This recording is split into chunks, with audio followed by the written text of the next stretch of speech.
Air force की तैयारी करने वाले धुरंधरों, मैथ की सारी टेंशन खत्म, क्योंकि बलून मैथ्स वर्ड 3 आपकी प्रिपरेशन करा रहा है मैथ की, वो भी बिल्कुल फ्री। तो अगर आप चैनल पर नए हो तो चैनल को सब्सक्राइब कीजिए, अपने दोस्तों को भी बताइए। कॉम्प्लेक्स नंबर चैप्टर में क्वेश्चन नंबर 22 तक लग गया था पिछले क्लास में, पिछला वीडियो देखिएगा आप। उसमें हम लोग आई का वर्गमूल निकाले थे, तो आई का वर्गमूल आया था +-1/√2, ये तो दिख ही नहीं रहा है, +-1/√2 ब्रैकेट में 1+i, और ये आया था -i का वर्गमूल। अब इस क्वेश्चन में, क्वेश्चन नंबर 23 से आज शुरू करना है क्वेश्चन लगाना। तो क्वेश्चन नंबर 23 में क्या पूछा गया है, √i प्लस रूट में -i। तो भाई रूट में i होता है 1+i/√2, और फिर इसमें जोड़ना है रूट में -i क्या होता है, 1 - i/√2। अब √2 हो जाएगा एलसीएम, तो बचेगा 1+i + 1 - i। अब ये -i + i कट गया, तो 1 और 1 जुड़ के हो गया 2। 2 को डिवाइड कर देना है √2 से, तो जब 2 को करणी में 2 से भाग देंगे तो आएगा करणी में 2, तो करणी में 2 हो जाएगा आपका आंसर। तो इसको नोट कर लीजिएगा। लेकिन ये दोनों सॉल्यूशन आपको पिछले वीडियो में मिलेगा कि क्यों रूट में आई होता है इतना और रूट में -i होता है इतना, पिछले वीडियो में देखिएगा।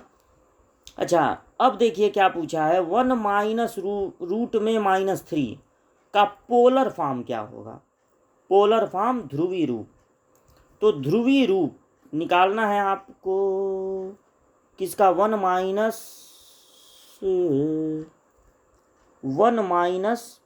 रूट में -3।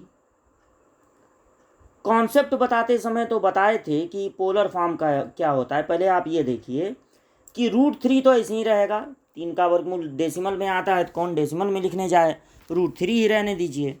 और रूट में उसके साथ है -1 भी, तो रूट में -1 को हम लोग कहते हैं i। अब हमको करना क्या है, अगर इसको ध्रुवी रूप में बदलना है तो पहले इसका निकालना होगा मापांक।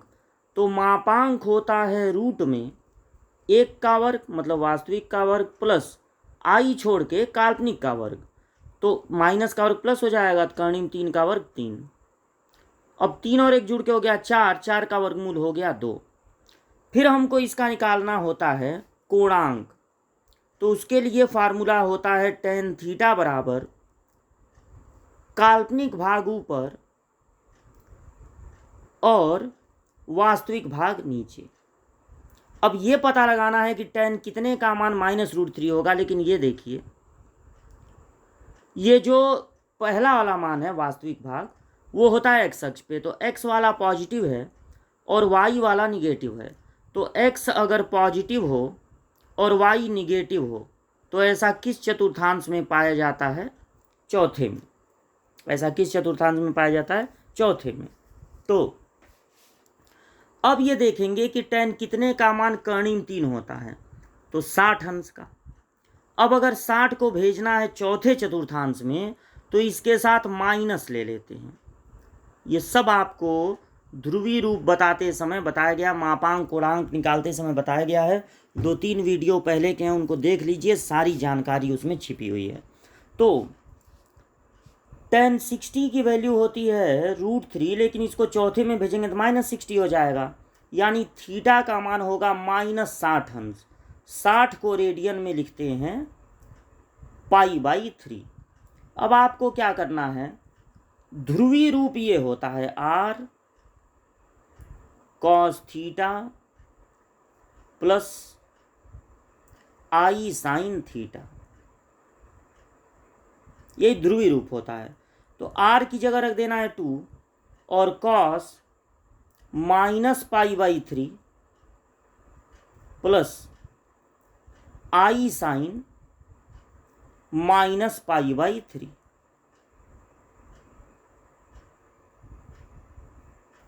तो जिस विकल्प में हो -π/3 -π/3, वही वाला विकल्प सही होगा, यानी कि यह आपका जो D वाला विकल्प है वो सही है। तो ये पोलर फॉर्म इस तरह से निकलता है दोनों का ही सॉल्यूशन आपके सामने कर दे रहे हैं। ये क्वेश्चन नंबर 23 है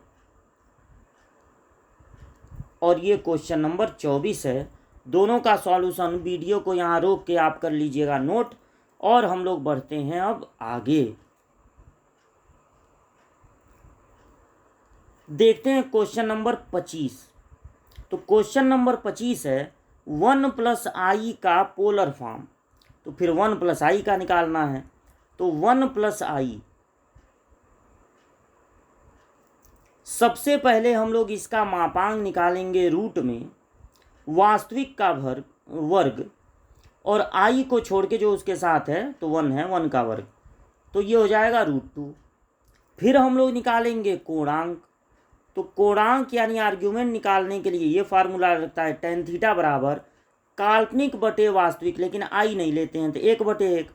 पॉजिटिव है तो कोई चिंता ही नहीं है, बस ये सोचना है tan कितने का मान 1 होता है, तो 45 का होता है, यानी π/4।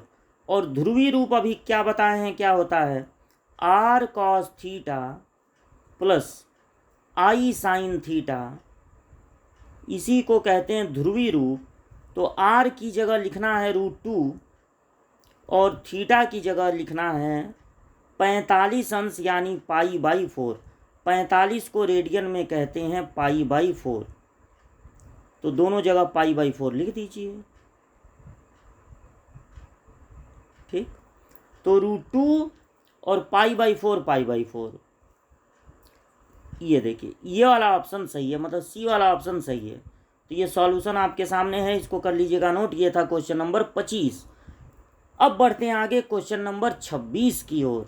क्वेश्चन नंबर 26 ये रहा आपके सामने, देखिए i - √3 का ट्रिग्नोमेट्रिकल फॉर्म, ये देखिए नया नाम दे दिए हैं सब, ट्रिग्नोमेट्रिकल फॉर्म वही होता है पोलर फॉर्म। पोलर फॉर्म को नया नाम दे दिए हैं ट्रिग्नोमेट्रिकल फॉर्म। तो i - √3, देखिए i - √3 नहीं होना चाहिए भाई, i - √3 तो आपको कंफ्यूज करने के लिए दिया है। √3 आप पहले लिखिए, ये माइनस में है, और प्लस i लिखिए बाद में। तब जब आप इसका मापांक निकालेंगे मॉड्यूलस, तो रूट में इसका वर्ग करेंगे वास्तविक का, तो आएगा 3 माइनस का और प्लस हो जाता है, और i छोड़ के जो उसके साथ संख्या है 1 का वर्ग करेंगे तो 4 का वर्गमूल हो जाएगा 2। अब आपको tan थीटा वाला फार्मूला लगा देना है। तो tan थीटा होता है, पहले काल्पनिक भाग लिखते हैं लेकिन i नहीं, और फिर उसके बाद लिखते हैं वास्तविक भाग। अब देखिए यहाँ से, देखिए यहाँ से नहीं, यहाँ से देखिए, ये जो वास्तविक भाग है वो x अक्ष पे होता है, तो x अक्ष है निगेटिव और काल्पनिक भाग है पॉजिटिव, यानी ये कोण किस चतुर्थांश का होगा, सेकंड का होगा। अब सोचिए tan कितने का मान 1/√3 होता है, तो 30 अंश का। अब किसी भी कोण को अगर आपको भेजना है दूसरे चतुर्थांश में, पहले से दूसरे में, क्योंकि x निगेटिव हो और y पॉजिटिव हो, ऐसा पाया जाता है सेकंड क्वाड्रेंट में।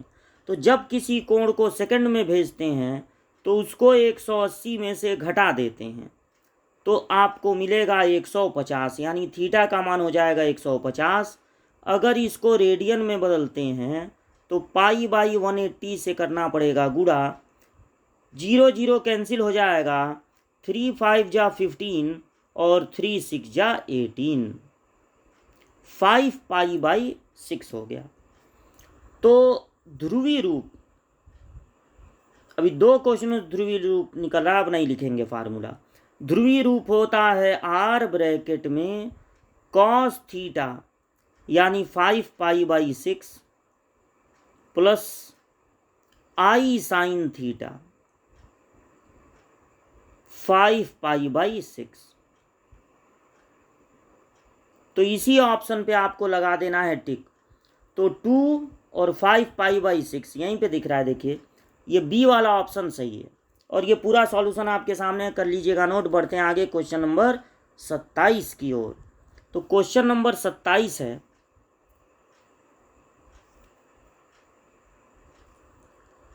रूट में पहले -2 फिर +2 फिर रूट में -2 और ये काम हुआ है अनंत तक।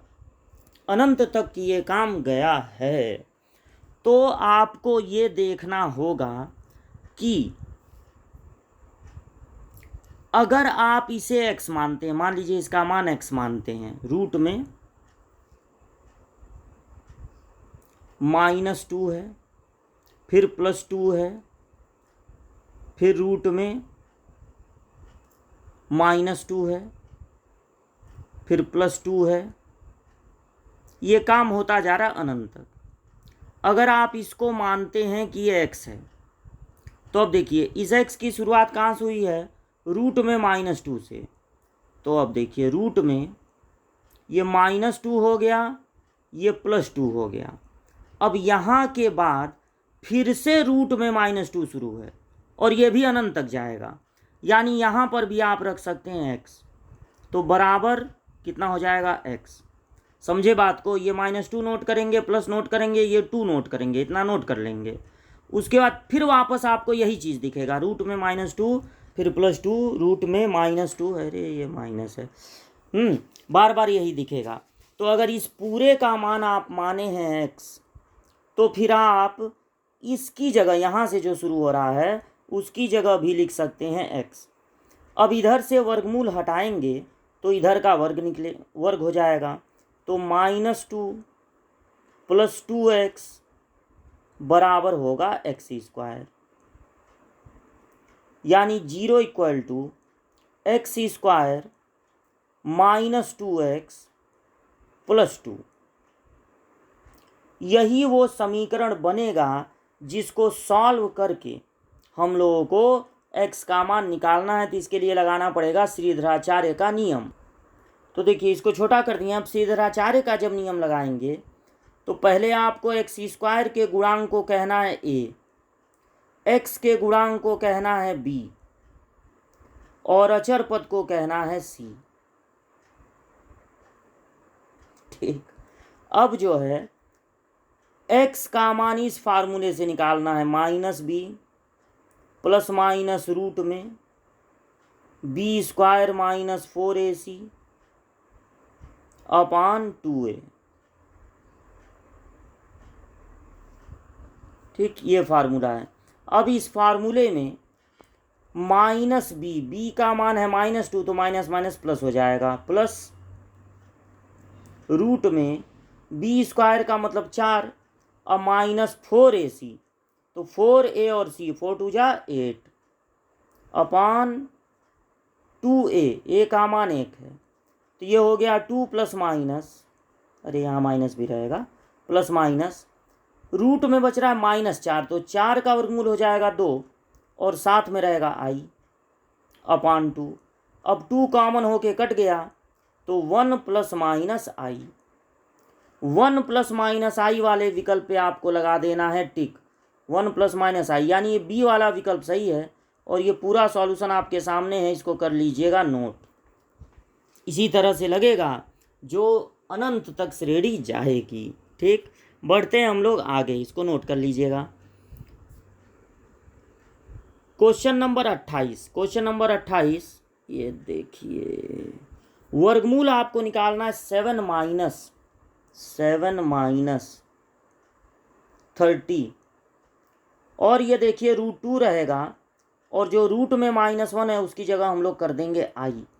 तो वर्गमूल हम लोग 3-4 क्वेश्चनों का निकाले थे पिछले वीडियो में, उसको ज़रूर देखिएगा। वर्गमूल निकालने का तरीका आपको बताए थे कि पहले आपको निकालना है मापांक, यानी रूट में वास्तविक का वर्ग 49 और प्लस काल्पनिक का वर्ग। तो 30 का वर्ग 900 और इस i को नहीं लेते हैं, लेकिन 30 का वर्ग 900 और इसका वर्गमूल इसका वर्ग 2, तो 9 दूनी 18, 1800।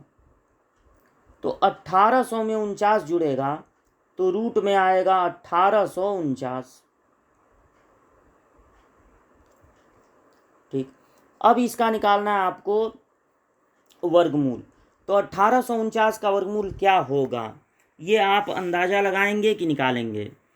अगर 18 है तो 4 चौको 16, 4 से शुरू होगा और लास्ट में है 9, तो किसके वर्ग में लास्ट में 9 आता है, या तो 7 7 जा 49 होता है, या फिर 3 3 जा तो ये रूट में इसका वर्गमूल 49 होना चाहिए। अरे 49 नहीं यार, 49 तो 9 9 जा 81 हो जाएगा ना। 9 आता है किसमें या तो 3 3 जा 9 होगा, और या तो और कम 9 आएगा। 9 9 जा तो 81 होता है। तो इसका वर्गमूल आप निकाल कर देखिएगा 43 आएगा।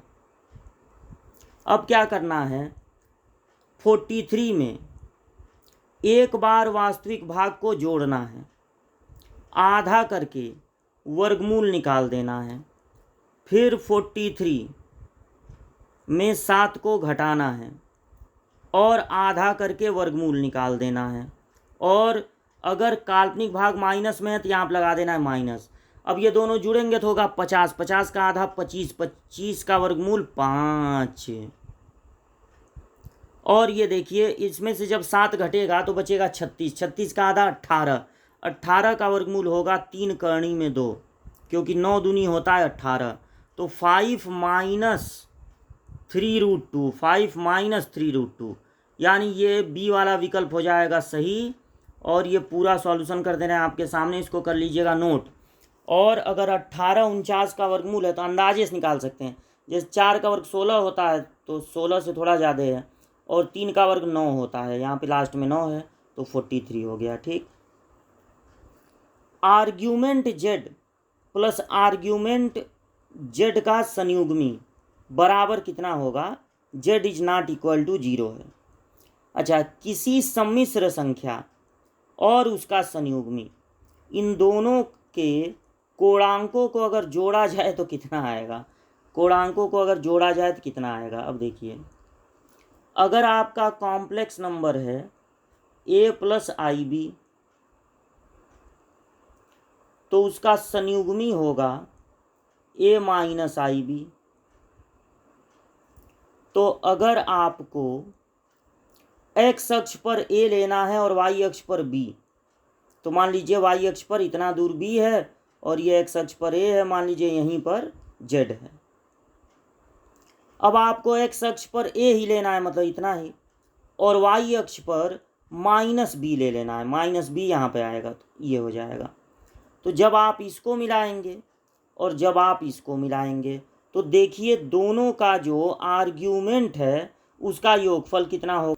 तो यहाँ से आपको साफ पता चलेगा कि इधर बढ़ने पर जितना पॉजिटिव है, रुकिए 1 मिनट, इधर रखने पर जितना पॉजिटिव है, मान लीजिए ये प्लस अगर 30 है तो ये माइनस 30 होगा, ये प्लस 40 है तो ये माइनस 40 होगा, मतलब ये सीधा ऐसे चलेंगे, ये उल्टा चलेंगे। तो जब ये थीटा होगा तो ये माइनस थीटा होगा। तो ये याद रखिए कि अगर जेड का आर्ग्यूमेंट है थीटा तो इसका आर्ग्यूमेंट, जेड के संयुग्मी का आर्ग्यूमेंट हमेशा माइनस थीटा होगा, और दोनों को जोड़ने पर हमेशा 0 आएगा, दोनों को जोड़ने पर 0 आएगा। तो 0 वाले ऑप्शन पे आपको लगा देना है टिक और बढ़ जाना है आगे। तो ये पहला वाला ऑप्शन सही है, 0 वाला। अच्छा, अब देखते हैं अगला क्वेश्चन क्या है। 2n+1 पदों तक जोड़ना है, i स्क्वायर i पे पावर 4 i पे पावर 6। तो पूरा सॉल्यूशन किए थे ना आपके सामने, इसको कर लीजिएगा नोट। अब i स्क्वायर i पे पावर 6 नहीं, i पे पावर 4 i पे पावर 6, इनको जोड़ना है 2n+1 पदों तक। तो i स्क्वायर i पे पावर 4 i पे पावर 6, इनको जोड़ना है 2n+1 पद। तो 2n+1 एक विषम संख्या होती है। देखिए i स्क्वायर का मान होता है -1, i पे पावर 4 का मान होता है +1। यहाँ पर i पे पावर 4 तक छोड़ देंगे फिर i स्क्वायर मिलेगा, यानी दो पदों का योगफल आ रहा है 0, और उसके बाद क्या बच रहा है i स्क्वायर।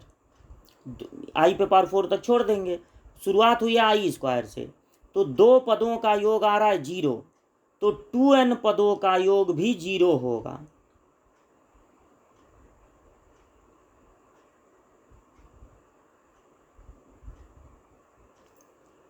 क्योंकि दो पदों का योग 0 तो 4 पदों का 0, फिर 8 पदों का 0, 6 पदों का 0, 16 पदों का 0, 18। तो n की कोई भी वैल्यू हो, 2n मतलब सम पदों तक 0 होगा और एक पद और जो बच जाएगा वो आई स्क्वायर होगा, भले वो आई पे पावर 18 हो।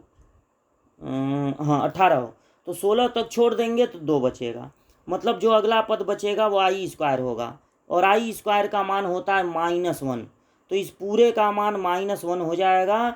-1 वाले ऑप्शन पे आपको लगा देना है टिक, यानी पहला वाला ऑप्शन सही है। ठीक है, तो ये पूरा सॉल्यूशन कर दे रहा है आपके सामने, इसको कर लीजिएगा नोट। यहाँ पर है सॉल्यूशन, ये देखिए सम पदों तक का योग, अगर घात जो है वो आई पे स्क्वायर, आई पे पावर 4, आई पे पावर 6 ऐसे चल रहा है, तो सम पदों तक इसका योग हो जाएगा 0, और एक पद और बचेगा तो उसका वो होगा जरूर आई स्क्वायर, भले वो आई पे पावर मान लीजिए 34 हो, तो आई पे पावर 32 तक 4 का गुणक है, छोड़ देंगे तो आई स्क्वायर बचेगा। ऐसी कोई संख्या बचेगी कि आई स्क्वायर हो जाएगा। और अब बढ़ते हैं आगे, लेकिन आगे क्वेश्चन नंबर है 31, और 31 के लिए आपको एक नया कॉन्सेप्ट देना पड़ेगा ओमेगा का। तो ओमेगा का कॉन्सेप्ट क्या होता है ये बताने के लिए आपको मिलते हैं अगली क्लास में। तब तक इतने क्वेश्चनों का रिवीजन कीजिए, पिछले सारे वीडियोस देखिए, मिलते हैं अगली क्लास में।